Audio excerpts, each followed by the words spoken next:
Hi hello ನಮಸ್ಕಾರ ಸ್ನೇಹಿತರೆ. ಇಲ್ಲಿ ಕರ್ಣನ್ಗೆ ಅರುಂಧತಿ ಹಾಗೆ ಪ್ರಸನ್ನ ಅವರ ಸತ್ಯ ಗೊತ್ತಾಗ್ತದೆ. ರಿಯಲ್ ಫೀಸ್ ಕರ್ಣನ್ ಮುಂದೆ ರಿವೆಲ್ ಆಗ್ತದೆ. ಅದ್ರ ಜೊತೆಗೆ ಸಾಹಿತ್ಯ ಮೇಲೆ ದಾಳಿಗೆ ಸಿದ್ಧವಾಗಿದ್ದಾರೆ. ಅರುಂಧತಿ ಸಾಹಿತ್ಯ ಕಥೆಯನ್ನೇ ಮುಗಿಸುವುದಕ್ಕೆ ಮುಂದಾಗಿದ್ದಾರೆ. ಹಾಗಿದ್ರೆ ಏನಾಯಿತು, ಏನು ಕತೆ, ಇದು ಎಲ್ಲವನ್ನ ಕೂಡ ತಿಳ್ಕೋಬೇಕು ಅಂದರೆ ಈಗಲೇ ನಮ್ಮ ಈ ಚಾನಲ್ನ ಸಬ್ಸ್ಕ್ರೈಬ್ ಮಾಡಿ. ಹಾಗೆ ಈ ಒಂದು ವಿಡಿಯೋವನ್ನು ಪೂರ್ತಿಯಾಗಿ ನೋಡೋದನ್ನು ಯಾವುದೇ ಕಾರಣಕ್ಕೂ ಕೂಡ ಮರಿ.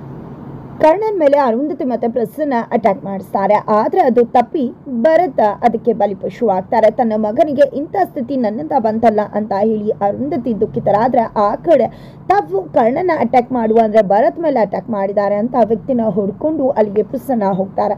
ಈ ಕಡೆ ತನ್ನ ತಮ್ಮನ ಮೇಲೆ ಅಟ್ಯಾಕ್ ಮಾಡೋದಕ್ಕೆ ಯಾರು ಕಾರಣ ಅನ್ನೋದನ್ನ ತಿಳ್ಕೊಂಡಂತಹ ಕರ್ಣ ಕೂಡ ಬ್ರಹ್ಮಕುಮಾರ್ ಅವರ ಜೊತೆ ಆ ಒಂದು ಅಟ್ಯಾಕ್ ಮಾಡಿದ ವ್ಯಕ್ತಿ ಮನೆಗೆ ಹೋಗ್ಬೇಕಿದ್ರೆ ಪ್ರಸನ್ನ ಅವರನ್ನ ನೋಡಿದ್ದೆ ಶಾಕ್ ಆಗ್ತಾರೆ. ಜೊತೆಗೆ ಪ್ರಸನ್ನ ಮತ್ತೆ ವ್ಯಕ್ತಿ ನಡುವೆ ನಡೀತಕ್ಕಂಥ ಕಾನ್ವರ್ಸೇಷನ್ ಕೂಡ ಗಮನಿಸ್ತಾರೆ ದೂರದಿಂದಾನೆ ನಿಂತು.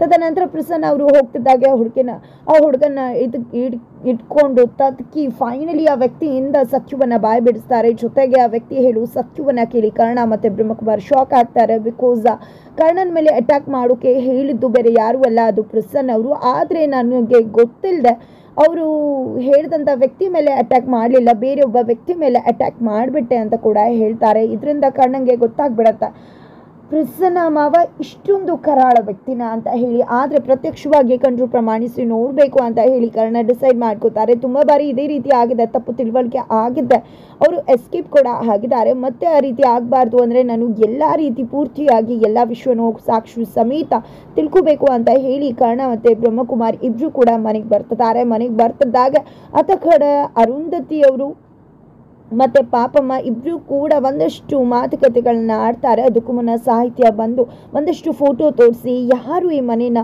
ಕೆಟ್ಟದನ್ನು ಮಾಡಬೇಕು ಈ ಮನೆಗೆ ಅಂತ ಅಂದ್ಕೊಂಡಿರೋದು ಅದನ್ನು ಮಾರ್ಕ್ ಮಾಡಿ ಅಂತ ಫೋಟೋಸ್ ಮತ್ತು ಮಾರ್ಕರನ್ನು ಕೊಟ್ಟು ಹೋಗಿರ್ತಾರೆ. ಅರುಂಧತಿ ಬರ್ತಿದ್ದಾಗೆ ಇಲ್ಲಿ ಸಾಹಿತ್ಯನೇ ಅದನ್ನು ಪಾಪಮ್ಮಜ್ಜಿ ಸರಿಗಿಂದ ಮರೆ ಮಾಡಿ ಅಲ್ಲಿಂದ ಹೋಗಿರ್ತಾಳೆ. ಅದರ ನಡುವೆ ಇಲ್ಲಿ ಅರುಂಧತಿ ಮತ್ತು ಪಾಪಮ್ಮಜ್ಜಿ ನಡುವೆ ಒಂದಷ್ಟು ಕಾನ್ವರ್ಸೇಷನ್ಸ್ ಕೂಡ ಆಗುತ್ತೆ. ಇಲ್ಲಿ ಅರುಂಧತಿ ಅಂತೂ ನೀನು ಏನೇ ಮಾಡಿದ್ರು ಕೂಡ ನಿನ್ನ ಕತೆ ಮುಗಿತೆ ಹೊರತು ನೀನು ಯಾವುದೇ ಸತ್ಯನೂ ಹೇಳೋಕ್ಕಾಗೋದಿಲ್ಲ, ಪಾಪ ನಿನಗೆ ಸತ್ಯ ಹೇಳಬೇಕು ಅನಿಸ್ತದೆ ಅಲ್ವಾ ಅಂತ ಹೇಳಿ ಅಲ್ಲಿಂದ ಹೊರಡ್ತಾರೆ. ತದನಂತರ ಆ ಒಂದು ಮಾರ್ಕರ್ ಪೆನ್ನಿಂದ ಕಷ್ಟಪಟ್ಟು ಪಾಪಮ್ಮಜ್ಜಿ ಅರುಂಧತಿ ಫೋಟೋಗೆ ಮಾರ್ಕ್ ಮಾಡ್ತಾರೆ. ತದನಂತರ ಅಲ್ಲೇ ಇದ್ದಂತಹ ಪ್ರಸನ್ನ ಅವ್ರನ್ನ ನೋಡಿದ್ದೆ, ಇವನ ಹತ್ರ ನಾನು ಈ ವಿಷಯ ಹೇಳ್ಕೋಬೋದು, ಯಾಕಂದರೆ ತುಂಬ ಬಾರಿ ಈ ವ್ಯಕ್ತಿ ಒಳ್ಳೆಯವನು ಅಂತ ನನಗೆ ಅನಿಸಿದೆ ಅಂತ ಯೋಚನೆ ಮಾಡ್ತಾರೆ. ಪಾಪಮ್ಮಜ್ಜಿ ಗೊತ್ತಿಲ್ಲ ಅರುಂಧತಿ ಮತ್ತು ಪ್ರಸನ್ನ ಒಂದೇ ಒಂದು ಗ್ರೂಪಿಗೆ ಸೇರಿದವರು, ಜೊತೆಗೆ ಅಕ್ಕ ತಮ್ಮ ಅಂತಕ್ಕಂಥದ್ದು. ಇಲ್ಲಿ ಗ್ಲಾಸನ್ನು ತಳ್ಳಿ ಹೊಡೆದಾಕೋದ್ರ ಮುಖಾಂತರ ಪ್ರಸನ್ನ ಅವ್ರನ್ನ ಕರೀತಾರೆ. ಪ್ರಸನ್ನ ಅವರು ಕೂಡ ಏನಾಯಿತು ಪಾಪಮ್ಮ ನೀವ ಗ್ಲಾಸ್ ತಳ್ಳಿದ್ದು ಅಂದಾಗ ಹೌದು ಅಂತ ಪಾಪಮ್ಮಜ್ಜಿ ಸನ್ನೆ ಮಾಡ್ತಾರೆ. ಏನಾಗಬೇಕಿತ್ತು ಏನು ಅಂದಾಗ ಫೋಟೋಸ್ನ ತೋರಿಸ್ತಾರೆ. ಫೋಟೋಸ್ನ ನೋಡಿದ್ರೆ ಶಾಕ್ ಆಗ್ತಾರೆ ಪ್ರಸನ್ನ.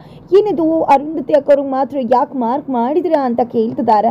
ಈ ಕಡೆ ಅವರ ಕಣ್ಸನೆಯಿಂದ ಇವರೇನ ಈ ಮನೆಗೆ ಎಲ್ಲ ತೊಂದರೆ ಮಾಡ್ತಿರೋದು ಅಂತ ಹೇಳೋಕೆ ಟ್ರೈ ಮಾಡ್ತಿದ್ರ ಅಂತ ಪ್ರಸನ್ನ ಹೇಳ್ತಿದ್ದಾಗೆ ಹೌದು ಅಂತಾರೆ. ಅಷ್ಟರಲ್ಲಿ ಅರುಂಧತಿ ಅಲ್ಲಿಗೆ ಬರ್ತಾರೆ. ನಿಂಗೆ ಗೊತ್ತಿದ್ಯಾ ಪಾಪಮ್ಮ ಇಲ್ಲಿ ಅರುಂಧತಿ ಯಾರು ಅಂತ? ಅರುಂಧತಿ ವಿರುದ್ಧ ನನಗೇನೆ ಸಾಕ್ಷಿ ಹೇಳ್ತಿದ್ದೀರ, ಈ ವಿಶ್ವನ ಎಲ್ರಿಗೂ ಹೇಳಬೇಕು ಅಂತ ಪ್ರಸನ್ನ ಕೇಕೆ ಹಾಕ್ತಿದ್ದಾರೆ. ಈ ಕಡೆ ಏನಾಯಿತು ಪ್ರಸನ್ನ ಅಂತ ಅರುಂಧತಿ ಕೇಳಿದಕ್ಕೆ, ನೋಡುವಕ್ಕ ನಿನ್ನ ವಿರುದ್ಧವಾಗಿ ಸಾಕ್ಷಿ ಕೊಡ್ತಿದ್ದಾರೆ, ನಿನ್ನ ಮುಖಕ್ಕೆ ಫೋಟೋಗೆ ಮಾರ್ಕ್ ಮಾಡಿ ಇವರೇ ಮನೆಗೆ ತೊಂದರೆ ಕೊಡ್ತಿರೋದು ಅಂತ ಹೇಳೋಕೆ ಅಂತ ನನ್ನನ್ನು ಕರೆದ್ರು, ನನ್ನ ಹತ್ರ ಈ ವಿಷಯ ಹೇಳಿ ಎಲ್ರಿಗೂ ಹೇಳು ಅಂತ ಹೇಳ್ತಿದ್ದಾರೆ ಅಂತ ಹೇಳಿ ಪ್ರಸನ್ನ ಹೇಳ್ತಿದ್ದಾಗೆ ಇಲ್ಲಿ ಪಾಪಮ್ಮಜ್ಜಿಗೆ ಕನ್ಫ್ಯೂಷನ್ ಆಗ್ತದೆ, ಏನಿದು ಈ ರೀತಿ ಮಾತಾಡ್ತಿದ್ದಾರೆ ಅಂತ. ಈ ಕಡೆ ಹೌದಾ ಪಾಪಮ್ಮ ನನ್ನನ್ನು ಹಿಡ್ಕೊಡ್ಬೇಕು ಅಂದ್ಕೊಂಡಿದ್ಯಾ ನೀನು ಅಂತ ಅರುಂಧತಿ ಹೇಳ್ತಿದ್ದಾಗೆ ಈ ಕಡೆ ಪ್ರಸನ್ನ ಏನು ಅಂದ್ಕೊಂಡಿದ್ಯಾ ಪಾಪಮ್ಮ, ಈ ಅರುಂಧತಿ ಯಾರು ಅಂತ ಗೊತ್ತಾ?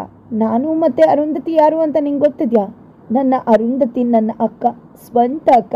ನಾನು ಮತ್ತು ಅರುಂಧತಿ ಅಕ್ಕ ತಂಗಿಯರು. ನನ್ನ ಹತ್ರನೇ ನನ್ನ ಅಕ್ಕನ ಇಟ್ಕೊಡು ಅಂತ ಹೇಳ್ತಿದ್ಯಾ. ಜೊತೆಗೆ ಇನ್ನೊಂದು ಸತ್ಯ ಗೊತ್ತಿದ್ಯಾ ನಿನಗೆ? ಬ್ಲ್ಯಾಕ್ ರೋಸ್ ಕಣ್ಣಂಗೆ ತೊಂದರೆ ಮಾಡ್ತಾರೆ ಅಂತ ಗೊತ್ತಿದೆ ಅಲ್ವಾ?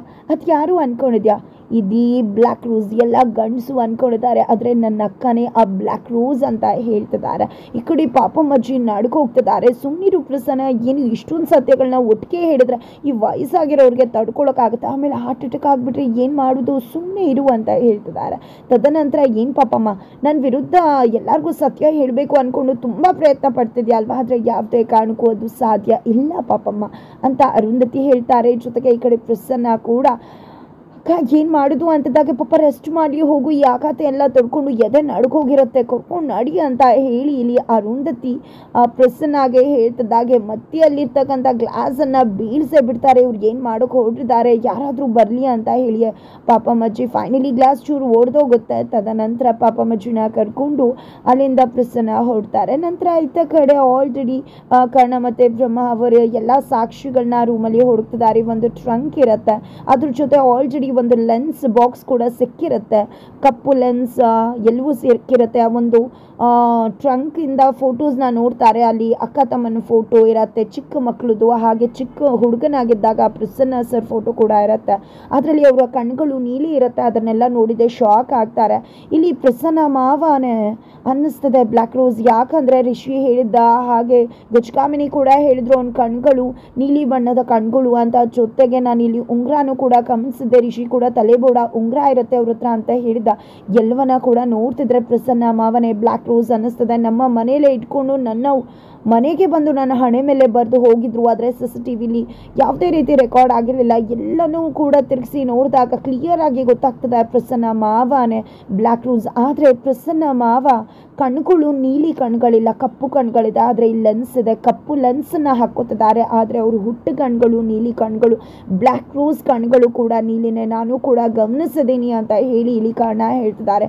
ಏನು ಸರ್ ಇಲ್ಲಿ ಅವ್ರ ಬಗ್ಗೆ ಯಾರಿಗೂ ಕೂಡ ಅನುಮಾನ ಬರ್ದಾಗೆ ನಟಿಸ್ಬಿಟ್ರಲ್ಲ, ಯಾರಿಗೂ ಅನುಮಾನವೇ ಬರಲಿಲ್ವಲ್ಲ, ಎಷ್ಟು ಚೆನ್ನಾಗಿ ನಾಟಕ ಮಾಡ್ತಿದ್ದಾರೆ ಮನೇಲೆ ಇದ್ಕೊಂಡು ಅಂತ ಹೇಳಿ ಬ್ರಹ್ಮಕುಮಾರಿ ಹೇಳ್ತಿದ್ರೆ. ಹೌದು, ಖಂಡಿತವಾಗ್ಲೂ ಪ್ರಸನ್ನ ಮಾವ ಇಂಥ ಕೆಲಸ ಮಾಡ್ತಾರೆ ಅಂದ್ಕೊಂಡಿರಲಿಲ್ಲ, ಆದರೆ ಯಾಕೆ ಇಂಥದ್ದನ್ನೆಲ್ಲ ಮಾಡ್ತಿದ್ದಾರೆ ಅಂತ ಅಂದ್ಕೊಂಡಿದ್ದೆ. ಫೈನಲಿ ರೆಬಲ್ ಆಗ್ತಿದ್ದಾರೆ. ಈ ಕಡೆ ಕರ್ಣ, ಅತ್ತ ಕಡೆ ಅರುಂಧತಿ ಅವರು ಹೊರಗಡೆ ಇದ್ದಾರೆ, ಈ ಕಡೆ ಸಾಹಿತ್ಯ ಹೋಗಿದೆ. ಇದೇನಿದು ಪಾಪಮ್ಮಜ್ಜಿ ರೂಮಲ್ಲಿ ಗ್ಲಾಸ್ ಪೀಸ್ ಚೆಲ್ಲಿದೆ ಅಂತ ಕ್ಲೀನ್ ಮಾಡಿಕೊಂಡು ಬರ್ತಿದ್ದಾಗೆ ಈ ಕಡೆ ಸಾಹಿತ್ಯ ಬಾಮ್ಮ ಇಲ್ಲಿ ಅಂತ ಹೇಳಿ ಅರುಂಧತಿ ಕರೀತಾರೆ. ಏನತ್ತೆ ಏನು ಅಂತ ಸಾಹಿತ್ಯ ಕೇಳಿದ್ದಕ್ಕೆ ತುಂಬ ಟಯರ್ಡ್ ಆಗಿದೆ ಅಮ್ಮ, ಎಲ್ಲ ಕೆಲಸ ನೀನೇ ಮಾಡ್ತಿರ್ತೀಯ, ಟಯರ್ಡ್ ಆದರೆ ರೆಸ್ಟ್ ತೊಗೋಬೇಕಲ್ವ, ನೀನು ರೆಸ್ಟ್ ತಗೋ ಜ್ಯೂಸನ್ನು ಕುಡಿ ಅಂದಾಗ, ಇಲ್ಲ ಅತ್ತ ಪಾಪಮ್ಮಜ್ಜಿಗೆ ಟ್ಯಾಬ್ಲೆಟ್ಸ್ ಕೊಡಬೇಕು, ಹೋಗಿ ಕೊಟ್ಬರ್ತೀನಿ, ನನಗೇನು ಆಯಾಸ ಆಗೋದಿಲ್ಲ ಕೆಲಸ ಮಾಡೋದ್ರಲ್ಲಿ ಅಂದಾಗ, ಪರವಾಗಿಲ್ಲ ಟ್ಯಾಬ್ಲೆಟ್ಸ್ನ ನಾನು ಕೊಡ್ತೀನಿ, ನೀನು ನೆಮ್ಮದಿಯಿಂದ ಆರಾಮಾಗಿ ಜ್ಯೂಸ್ ಕುಡಿ ಆಯಿತಾ ಅಂತ ಹೇಳ್ತಾರೆ. ಈ ಕಡೆ ಸಾಹಿತ್ಯ ಕೂಡ ಸರಿ ಆಯಿತು ಅಂತ ಹೇಳಿ ಜ್ಯೂಸ್ ಕುಡಿತಿದ್ದಾರೆ.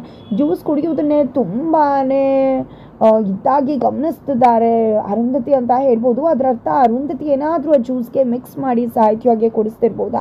ಸಾಹಿತ್ಯ ಜ್ಯೂಸನ್ನು ಕುಡಿತಿದ್ದಾಗೆ ಆಕೆಯ ಪರಿಸ್ಥಿತಿ ಹೆಚ್ಚು ಕಡಿಮೆ ಆಗಿಬಿಡುತ್ತಾ. ಆ ಕಡೆ ಕರ್ಣ ಪ್ರಸನ್ನನ ಫೈಂಡ್ ಔಟ್ ಮಾಡಿದ್ದಾರೆ. ಅದರ ಜೊತೆಗೆ ಈ ಕಡೆ ಆ ಫೋಟೋಸಲ್ಲಿ ಇರ್ತಕ್ಕಂಥ ಹುಡುಗಿ ಯಾರು ಅನ್ನೋದು ಅಲ್ಲಿ ಕರ್ಣಂಗೆ ಗೊತ್ತಾಗಿಲ್ಲ. ಈ ಕಡೆ ಅರುಂಧತಿ ಸಾಹಿತ್ಯ ಮೇಲೆ ಅಟ್ಯಾಕ್ ಮಾಡ್ತಿದ್ದಾರೆ. ಹಾಗಿದ್ರೆ ಇಲ್ಲಿ ಅರುಂಧತಿಯ ಕುತಂತ್ರಕ್ಕೆ ಸಾಹಿತ್ಯ ಬಲಿಪಶುವಾಗ್ತಾಳ. ಏನಾಗುತ್ತೆ, ಏನು ಕತೆ, ಆ ಕಡೆ ಕರ್ಣ ಪ್ರಸನ್ನ ಕುಮಾರ್ಗೆ ಏನು ಮಾಡ್ಬೋದು, ಅರುಂಧತಿ ಇಲ್ಲಿ ಕರ್ಣನ ಬಳಸ್ಕೊಂಡು ಯಾವ ರೀತಿ ಪ್ರಸನ್ನನ ಕಾಪಾಡ್ಬೋದು, ಎಲ್ಲವನ್ನ ಕೂಡ ತಿಳ್ಕೊಬೇಕು ಅಂದರೆ ಮುಂದಿನ ವಿಡಿಯೋಕ್ಕೋಸ್ಕರ ವೇಟ್ ಮಾಡೋದನ್ನು ಮರಿಬೇಡಿ.